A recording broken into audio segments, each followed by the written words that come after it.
Hi hello అండి. ఈ రోజు మనం తెల్లగడ్డల పచ్చడి అయితే రెడీ చేసుకోబోతున్నాం. చూద్దాం రండి. ఈ తెల్లగడ్డలు అయితే పైనుండే పొట్టంతా ఇట్లా నీట్ గా ఒలుచుకోవాలండి మన పచ్చడి కోసం. అయితే ఆయిల్ వేసుకుందాము.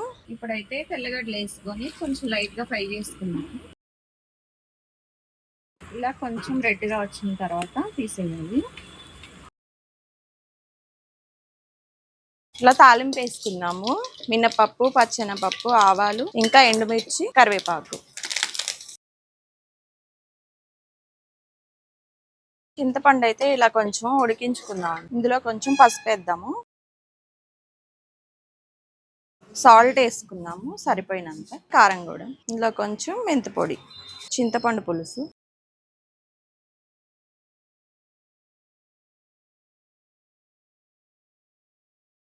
ఆయిల్ వేసుకొని ఇలా కలుపుకుందామండి.